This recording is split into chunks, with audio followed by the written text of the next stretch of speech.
Imaginen esto.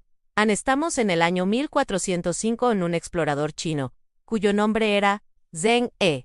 Se prepara para zarpar, no en un pequeño barco, sino a la cabeza de una de las flotas más impresionantes que el mundo haya visto. Esta fue la primera de, se cree, 7 grandes viajes de descubrimiento que lideraría a lo largo de 28 años. Su misión no era solo la aventura, era una demostración rotunda del poder de China. En ese momento, China estaba siendo gobernada por la dinastía Ming, una familia que había llegado al poder medio siglo antes y que estaba transformando a la nación, convirtiéndola de nuevo en una potencia dominante en el lejano oriente. Después de un siglo y medio bajo el dominio de los mongoles, China estaba de vuelta en el escenario mundial, reafirmando su inmensa fuerza. Pero este resurgimiento no sería sencillo. Veremos cómo esta dinastía, en su intento por brillar, se enfrentó a desafíos internos y externos que definieron su destino. El contexto y el resurgimiento, la China antigua y la derrota mongol. Para entender a los Ming, debemos mirar hacia atrás. China ha sido el hogar de una de las civilizaciones más antiguas del planeta durante miles de años. Las primeras culturas avanzadas surgieron allí,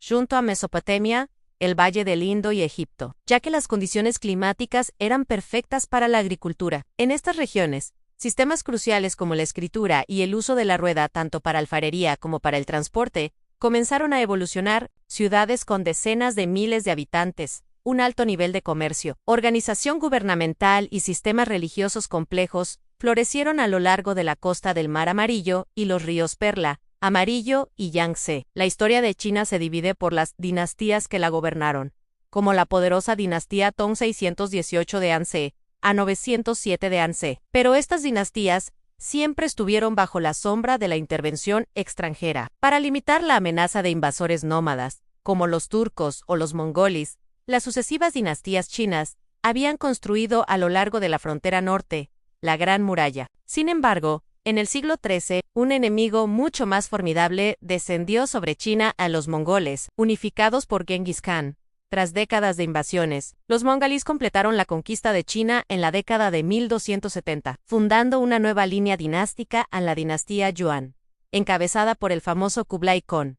Aunque Kublai Khan fomentó el comercio y adoptó elementos de la cultura china, los chinos nunca olvidaron que eran gobernados por un pueblo extranjero. El ascenso del dragón de campesino a emperador, el siglo XIV, fue una época de gran turbulencia, con hambrunas, plagas y condiciones climáticas extremas que trajeron la peste negra a gran parte de Eurasia. En China no fue inmune. Las dificultades que sufría el pueblo aumentaron la insatisfacción con el dominio mongol, reflejando un patrón de declive dinástico. En medio de esta crisis, surgió un señor de la guerra chino nativo Yu Yuanzheng, hijo de campesinos pobres del este de China.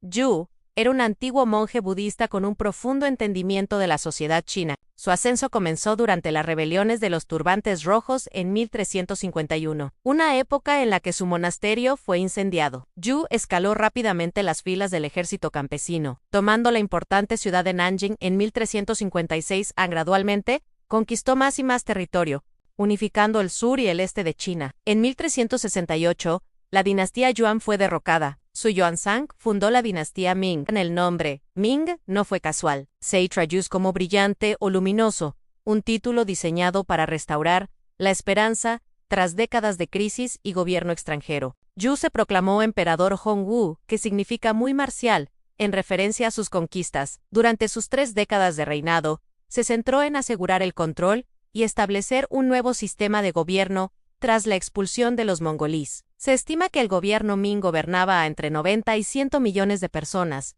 en su mayoría agricultores de subsistencia. Para gestionar este vasto estado, se basó en siglos de experiencia burocrática china, utilizando un servicio civil profesional y militar para cobrar impuestos y gobernar con firmeza. La era de la felicidad perpetua, el emperador Yongle, la sucesión de Hongwu en 1398 fue complicada. Su hijo mayor había muerto, dejando como heredero a su nieto, Ru Yanwen, el emperador Jinwei N, que solo tenía 14 años. Esto fue inaceptable para su tío.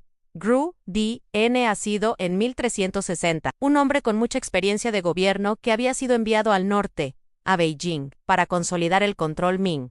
Ru Di nunca aceptó la sucesión, y una guerra civil estalló. El conflicto culminó en 1402, cuando Ru Di marchó sobre Nanjing, la capital establecida por Hongwu, la tomó y se proclamó el tercer gobernante Ming, el emperador Yango. Su nombre imperial, Felicidad Perpetua, fue una declaración de que la era de la lucha había terminado. Yongo se convertiría en el gobernante más importante y exitoso de la dinastía Ming, reafirmando a China como una gran potencia. Yongo fue un reformador. Rehabilitó a clanes marginados, promovió líderes leales y, crucialmente, restableció el sistema de administración civil, asegurando que el gobierno funcionara eficientemente mediante burócratas y académicos capacitados. Sin estos funcionarios, la recaudación de impuestos colapsaría, paralizando al vasto Estado. Los tres grandes proyectos de Yongo, las expediciones de Zheng He, a partir de 1405, Yongo financió 7 grandes viajes del tesoro, lideradas por Zheng He. Estas flotas masivas sorprendentes, por el tamaño de sus barcos y la cantidad de hombres involucrados, viajaron por el mar de China Meridional, las Indias Orientales y el Océano Índico. Aunque algunas teorías sugieren que Zheng He llegó a las Américas, la evidencia real apunta a sus extensas rutas por Sri Lanka, India, el Golfo Pérsico y, en su viaje más ambicioso, hasta el Cuerno de África, Somalia. El objetivo era triple en diplomacia, comercio y una clara demostración del poder imperial. Ming a los gobernantes de Asia a la restauración del Gran Canal. A las ciudades de China se construyeron cerca de grandes ríos, facilitando el transporte este-oeste. Para mejorar el viaje norte-sur, la antigua red de canales era vital. El Gran Canal, construido desde el siglo V a.C., había caído en la ruina. Yongo ordenó su restauración completa alrededor de 1411, para facilitar el transporte de grano y actualizarlo después de un milenio de negligencia. Más de 150.000 trabajadores dragaron y construyeron nuevas esclusas. La ciudad prohibida de Beijing. El canal restaurado se convirtió en una herramienta política para Yongo. Al hacer que su punto final en el norte fuera Beijing, reorientó las redes comerciales y la vida económica de China hacia el norte. Su razón para mover la capital permanentemente de Nanjing a Beijing era personal y estratégica, ya que había gobernado parte de los reinos de su padre desde allí. Como pieza central de la nueva capital, construyó un grandioso complejo palaciego en la ciudad prohibida. La construcción comenzó en 1406 y terminó en 1420. No era solo un palacio, sino una vasta red de edificios que contenía más de 8.900 habitaciones y oficinas, empleando hasta 1 millón de trabajadores a la vez. Su corazón es el Salón de la Armonía Suprema. La ciudad prohibida sería la sede del gobierno chino hasta el siglo XX, esplendor cultural y poder el Gran Imperio. El Imperio Ming se entendía como un centro de poder rodeado de estados tributarios, ya fueran terrestres Mongolia, Tíbet o marítimos Indochina,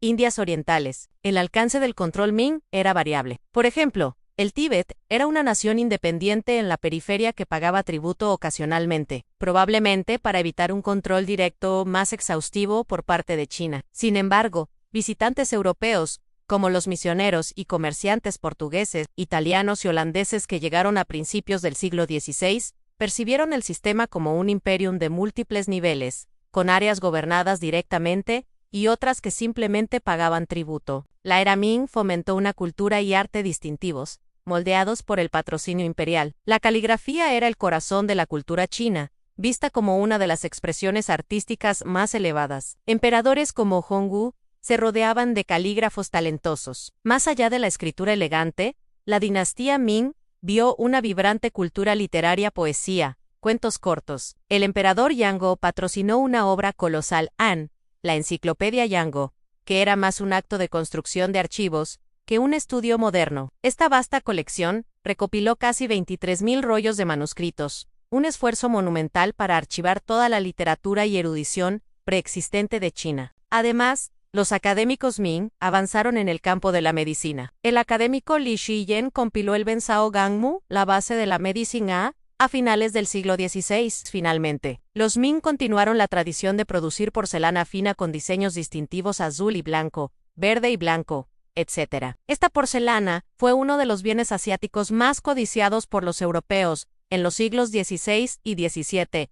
Las semillas de la crisis, desastres y debilidad, a pesar de su fuerza inicial. El Estado Ming era vulnerable a rebeliones y amenazas. Un ejemplo fue la crisis de la fortaleza de Tumu, en 1449, cuando un líder mongol, Esen Teishi, atacó el noreste de China, derrotando sonoramente al ejército Ming y capturando al emperador Yingzong. Este incidente desató un conflicto interno grave, y una facción violenta en la corte que desestabilizó la dinastía temporalmente. Más tarde, en el siglo XVI, el largo reinado 1521-1567 del emperador Jayajin estuvo marcado por la inestabilidad. Un signo revelador de la intriga judicial fue su decisión de trasladar la corte a un nuevo palacio en el Parque Oeste de Beijing en 1542. A las incursiones mongolas en el norte, se sumó una dramática escalada de la piratería en el Mar de China Meridional y el Mar Amarillo, con miles de barcos atacando las rutas marítimas constantemente durante su reinado. Peor aún, en 1556, la China Ming fue golpeada por uno de los peores desastres naturales de la era moderna temprana non, el terremoto de Shaanxi. El 23 de enero de 1556, un sismo de magnitud estimada entre 7.5 y 8 golpeó el interior de China. El desastre fue catastrófico debido a las estructuras de la zona. En Shaanxi, la tradición local era construir viviendas, adaptando las cuevas excavadas en acantilados de lows. El terremoto colapsó estas casas cueva, dejando a la gente atrapada o muerta inmediatamente. Aunque es difícil estimar las cifras exactas siglos después, se cree que el sismo mató a más de 100.000 personas al instante. En los meses siguientes, la destrucción de los sistemas de irrigación y el colapso de la producción agrícola provocaron hambruna y la muerte de cientos de miles más, convirtiéndose en una de las peores calamidades que enfrentó la dinastía. Mientras tanto, China experimentaba un nuevo tipo de contacto con Europa. Los portugueses, tras encontrar la ruta marítima alrededor de África, a finales del siglo XV, llegaron a puertos del sureste, como Macao, a mediados del siglo XVI, a diferencia de los comerciantes como Marco Polo en la era Yuan. Esta nueva oleada europea incluía misioneros católicos, Seomo, los jesuitas, italianos Matteo Ricci y McCreary, y agentes agresivos de las coronas europeas, buscando seda especias y conversiones. Aunque los europeos fueron restringidos, los portugueses, por ejemplo, solo podían comerciar a través de Macao.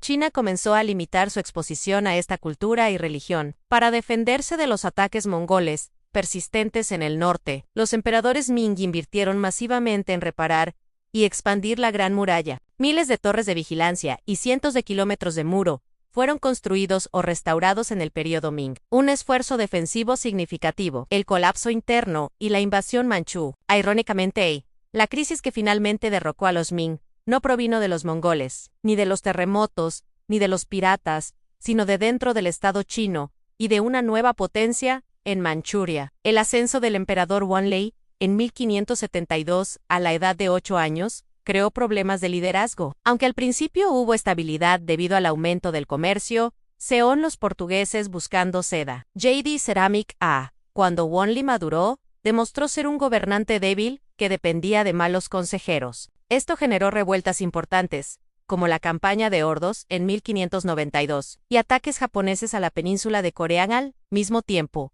en la región de Manchuria, al norte de la península coreana. Las tribus Jurchen, que se consideraban étnicamente distintas de los chinos se estaban unificando en una poderosa confederación. Este proceso, que se desarrolló entre las décadas de 1610 y 1640, recordaba la conquista mongola del siglo XIII. El líder Nohachi unificó a los Jurchen a principios de siglo. Él y sus sucesores se referían a sí mismos como la dinastía Jin o Qing. Alrededor de 1635 su hijo, Hong Taji, formalizó la creación del Imperio Manchú, reflejando sus orígenes en Manchuria. En mayo de 1618, Nurhaci emitió las 7 quejas, una serie de argumentos que renunciaban al dominio Ming sobre Manchuria, dando inicio a una guerra de desgaste. Los Yershan cooptaron burócratas experimentados y soldados ganando territorio gradualmente. La dinastía Qing lentamente conquistó el norte de China a lo largo de las décadas de 1630 y 1640. El final llegó en 1644. El gobierno Ming estaba tan bajo de moral que un eunuco de palacio abrió una de las puertas principales de Beijing a un ejército campesino aliado de los Qing, liderado por Li Ziqing Hasuene. El último emperador Ming que gobernó plenamente China, el emperador Chongzhen,